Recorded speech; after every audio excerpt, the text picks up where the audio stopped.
Pakistan cricket board PCB ने Ireland और England के दौरों के लिए स्क्वाड का ऐलान कर दिया है और 18 रुकनी स्क्वाड है। इस स्क्वाड के चंद पॉजिटिव और चंद नेगेटिव एस्पेक्ट्स हैं जिसको हम बाद में डिस्कस कर लेते हैं। सबसे पहले चलिए आपको स्क्वाड बताते हैं। तो शुरू होता है ये स्क्वाड, बाबर आजम कप्तान है जो टीम का, उससे बड़े मंजे हुए क्रिकेटर हैं और ओवर द ईयर्स उन्होंने जो परफॉर्मेंस दिखाई है रिगार्डलेस ऑफ द फॉर्मेट में वो बड़े शानदार है और ये आजकल दुनिया के वन ऑफ द ग्रेट्स में शुमार होते हैं और इनकी जो स्ट्रोक मेकिंग एबिलिटीज़ है और एक्स्ट्रा कवर और स्ट्रेट ड्राइव जो खेलते हैं बड़े लाजवाब है और आज अब ये टीम के कप्तान भी है। इसके बाद बात आ जाती है साइम अयूब की। साइम अयूब के साथ मेरे ख्याल से पीसीबी थोड़ा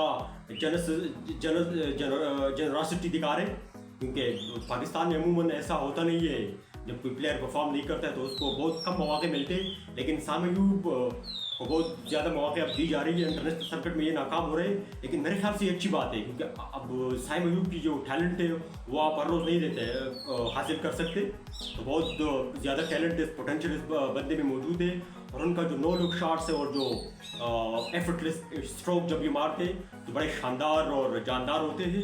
इसके बाद बात आ जाती है पाकिस्तान के नायब कप्तान मोहम्मद रिजवान की।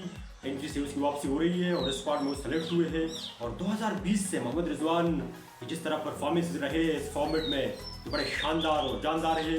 और एक चीज़ जो रिजवान के अंडर वैल्यू जाती है वो मेरे ख्याल से उसकी कीपिंग है क्योंकि रिजवान कीपिंग बहुत अच्छी कर लेते हैं और behind the wicket no compromise with Rizwan के पास। जब कैच जाता है और चौके ये सब चीज़ें बहुत अच्छी तरह ये बचा लेते हैं। और फिर इसके बाद बात आ जाती है फ़खर जमान की, यानी फौजी, और ये मेरा सबसे पसंदीदा क्रिकेटर है इस टीम में जिन्होंने जिसके पास जो रेंज ऑफ स्ट्रोक्स है और जो स्विंग ऑफ द बैट है वो बहुत लाजवाब है, मोहम्मद रिजवान की, फ़खर जमान की। और अगर आप उसको टेम्प्रेरी फॉर्म ऑफ बेस पे जज करेंगे तो मेरे ख्याल से आप ये ज़्यादती कर रहे होंगे। फ़खर जमान एक ऐसा खिलाड़ी है जो विनिंग इम्पैक्टफुल पारियाँ खेलते हैं आपके लिए। इसके बाद बात आ जाती है उस्मान खान की जो एमिरेट्स क्रिकेट के लिए खेला करते थे, लेकिन अब उन्होंने वो कॉन्ट्रैक्ट वापस ले ली और पीसीबी की रिक्वेस्ट पर अब वो पाकिस्तान के लिए खेल रहे हैं। और पिछले सीरीज तो इतना अच्छा नहीं रहा उस्मान खान का, लेकिन मेरे ख्याल से पीसीबी को चाहिए कि उनको एम्पल ऑफ अपॉर्चुनिटी दे क्योंकि for the sake of his country उन्होंने वो कॉन्ट्रैक्ट कुर्बान कर लिया और वो कैश रिच कॉन्ट्रैक्ट था दुबई के साथ। वहाँ से आप दुनिया के मुख्तलिफ किस्म की लीग्स पर आप खेल सकते थे, लेकिन उस्मान ने टू पाकिस्तान का होना ज़्यादा मुनासिब समझा। और ये बड़ा टैलेंटेड बैटर है उस्मान खान। और स्ट्राइक रेट पर अगर बात की जाए तो उस्मान खान स्ट्राइक रेट के लिए पाकिस्तान का एक सलूशन हो सकता है। फिर बात आ जाती है इफ्तिखार अहमद की, एफ्ती मैनिया। एफ्ती मैनिया की पहले मैं बहुत सिवियर क्रिटिक हुआ करता था, लेकिन अब नहीं क्योंकि ओवर द ईयर्स उन्होंने जो बाइसेप्स बनाए हैं, जो मसल बिल्ड किए हैं for sixing hitting ability for hitting sixes, तो मेरे ख्याल से वो शानदार और जानदार है। तो अब इफ्तिमानिया, एक बात जो कॉमिकली मैं ऐड करना चाहूँगा यहाँ पे वो ये है कि इफ्तिमानिया की एज से मैं बिल्कुल एग्री नहीं करता क्योंकि बाय द फेस जो शो हो रहे हैं और जो ओरिजिनल एज दिखा रहे हैं वो मेरे ख्याल से इट इज़ नॉट जस्टिफाइड, लेकिन ये खैर कॉमिक होती रहेगी इस तरह के वीडियोज़ में। फिर जो है बात आ जाती है सलमान अली आगा की। सलमान अली आगा मेरे ख्याल से ये पीसीबी के लिए एक ओवररेटेड प्लेयर बन चुका है क्योंकि उसको 2023 के एशिया कप में भी शामिल किया गया था, फिर 2023 के ओडीआई वर्ल्ड कप में भी जो इंडिया में हुआ था उसमें भी ये शामिल थे, और फिर रिसेंटली पीएसएल में। इन 3 टूर्नामेंट को मिला के जो सलमान अली आगा की परफॉर्मेंस निकल रही है मेरे ख्याल से सिलेक्शन नहीं बनती थी, लेकिन सेलेक्टर्स के रहम करम पे अब वो दोबारा टीम में आ गए, स्क्वाड में उन्होंने जगह बना ली है। फिर बात करते हैं आजम खान की। आजम खान की जब बात होती है तो फिटनेस का वो मसला ज़हन में आ जाता है, लेकिन उसके पास जो स्ट्रोक मेकिंग एबिलिटी है, जो हिटिंग वो करते हैं, उससे वो सब कुछ वो फिर छुपा देता है। बहुत बढ़िया खिलाड़ी है। कुछ कोचिंग की टेक्निकल इश्यूज़ पर काम करने की अभी भी ज़रूरत है, लेकिन मेरे ख्याल से आजम खान की तरह प्लेयर पाकिस्तान को भी चाहिए है क्योंकि आजम खान जिस तरह खिलाड़ी है वो बहुत कम पाकिस्तान के पास है जो इंसान हिटिंग एबिलिटी रखता हो, वाइल्ड हिटिंग करते हो, और स्ट्राइक रेट का मसला जो दरकार होता है पाकिस्तान जैसी टीमों के पास, उसका वो एक परफेक्ट सोल्यूशन है। फिर अगर बात की जाए इरफान खान नियाज़ी की नाम आता। इरफान खान नियाज़ी का नाम आता है, ये भी मंजे हुए हटर है, लेकिन अभी वक्त लगेगा उसको वो स्किल्स डेवलप करने में। इसके बाद इमाद वसीम है, इमाद वसीम की टीम में वापसी हो चुकी है, रिटायरमेंट वापस ले चुके हैं। मैं बहुत खुश था जब उन्होंने रिटायरमेंट वापस लेने का ऐलान किया था, क्योंकि इमाद वसीम T20 में परफेक्ट ऑलराउंडर है। वो पावर प्ले में भी बॉलिंग कर सकते हैं, वो मिडल ओवर में भी कर सकते हैं, और इवन डेथ ओवर में भी वो डिफेंड कर सकते हैं अगर आप स्पिनर से बॉलिंग करना चाहें। और कैरेबियन की जो कंडीशंस है वर्ल्ड कप में वो इमाद वसीम को फेवर करेगी, आई एम श्योर। और वो बैटिंग भी अच्छी खासी कर लेते हैं, ये भी अच्छी इंक्लूजन है इमाद वसीम की। फिर शादाब खान के साथ शादाब खान का टीम में होना बहुत ज़रूरी है, क्योंकि शादाब के साथ ये एक पैकेजिंग प्लेयर है। इसमें आप शादाब 3 in 1 है, वो बॉलिंग करते हैं, फिर उसके साथ उन्होंने बैटिंग का भी वो हुनर जो है वो भी बड़ा इम्प्रूव किया है। इसके साथ साथ उनकी जो फील्डिंग है, इस टीम में शादाब से बेस्ट फील्डर आप नहीं दिखा सकते। तो तीनों कर लेते हैं 3 in 1, तो इससे बोनस और कोई हो सकता है? I don't think so. फिर बात कर लेते हैं हसन अली की। इस इंक्लूजन ने भी मुझे जस्टिफाई नहीं किया है कि हसन अली को ऑन विच बेसिस आप टीम में लाए हैं।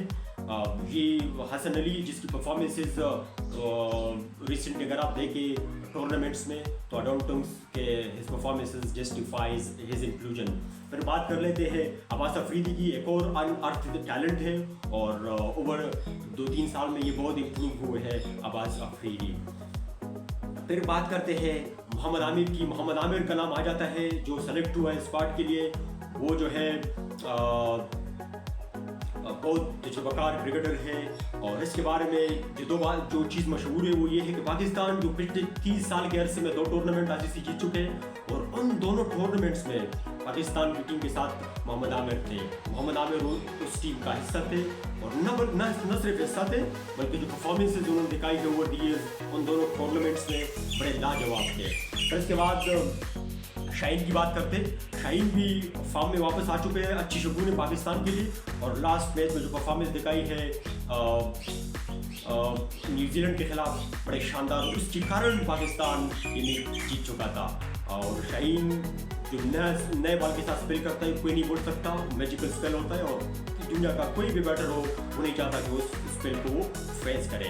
फिर इसके बाद नाम आता है हारिस रऊफ की। हारिस रऊफ की वापसी हो रही है, ये बड़ी अच्छी बात है, क्योंकि हारिस रऊफ ने जो अपने टैलेंट का लोहा मनवाया था वो इसी फॉर्मेट के थ्रू मनवाया था।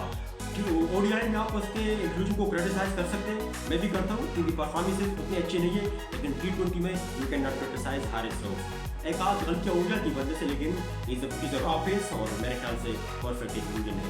फिर बात आ जाती है अबरार अहमद की, क्योंकि पाकिस्तान की टीम के पास ऑफ स्पिन का कोई ऑप्शन मौजूद नहीं है, और अबरार मिस्ट्री स्पिनर है, तो वो बहाना ख़त्म कर सकते हैं। ये थी पाकिस्तान की सेलेक्ट करदा स्क्वाड।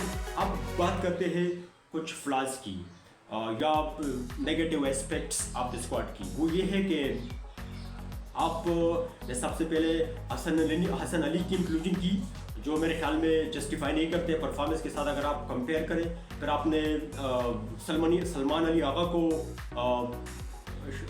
शामिल किया टीम में, वो भी मेरे ख्याल से आउट ऑफ कॉम्प्रहेंशन है। ये 2 बड़े खामियां हैं। और फिर इसके बाद मोहम्मद हारिस को न लेना, ये भी ज़्यादती है, क्योंकि मोहम्मद हारिस एक ऐसा खिलाड़ी है जिसको आप on the basis of temporary form बिल्कुल भी नज़रअंदाज नहीं कर सकते।